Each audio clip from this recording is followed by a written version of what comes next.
Welcome friends. இன்றைக்கி நம்ம mushroom biryani செய்யலாம்.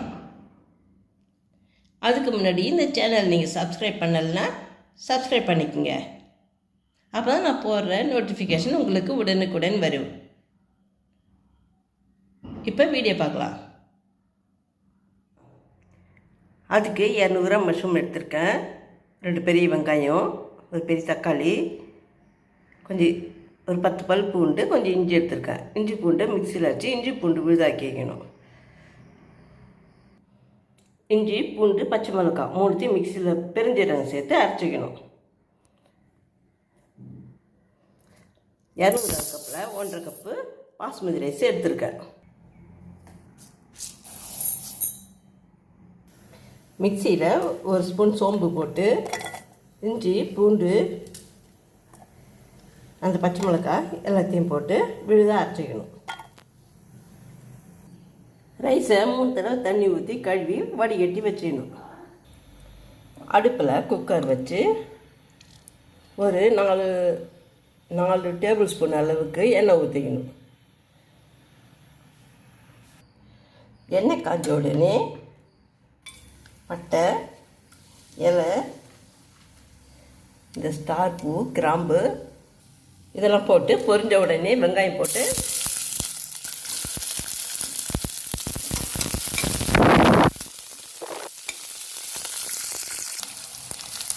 இது வதங்கும் போதே தக்காளி போட்டு இது கொஞ்சம் வதங்கின உடனே இஞ்சி பூண்டு பச்சை மிளகாய் பெருஞ்சீரகம் போட்டு அரைச்சி வச்சுருக்கோம் இல்லைங்களா, அதை போட்டு வதக்கணும்.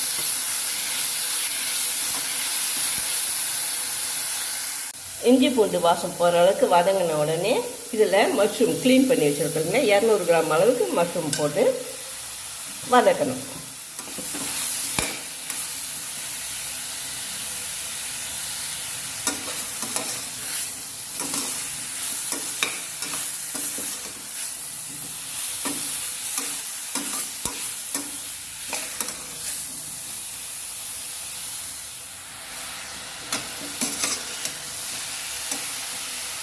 இது வதங்கும் போது ஒரு குடமிளகா ஒன்று வச்சுருக்கேன், அது கட் பண்ணி வச்சுருக்கேன். இது உங்களுக்கு ஆப்ஷனல் தான், இதை இதில் சேர்த்துக்கலாம். ஒரு சின்ன குடமிளகா கட் பண்ணி இது கூட சேர்த்து வதக்கிக்கணும்.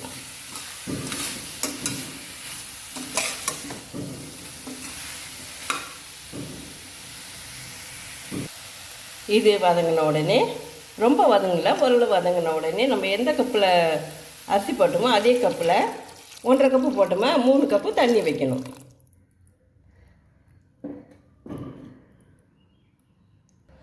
இதில் 1 ஸ்பூன் டாட்டா சால்ட்டு சேர்த்துருக்கேன்.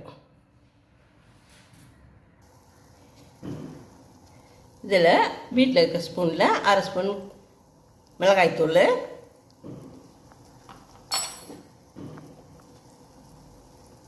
ஒரு 1/4 ஸ்பூன் கரம் மசாலா பொடி. நம்ம ஏற்கனவே 2 மிளகாய் போட்டிருக்கோம், அதுக்கு தகுந்த மாதிரி காரம் சேர்த்துக்குங்க.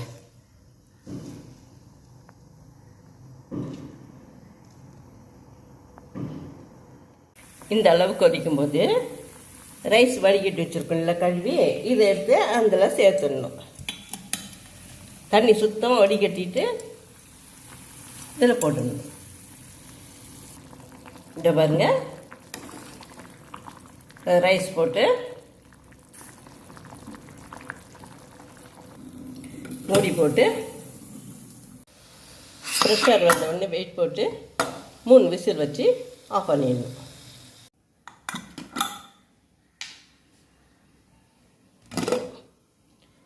இதை பாருங்க, மஷ்ரூம் பிரியாணி ரெடி ஆயிடுச்சு.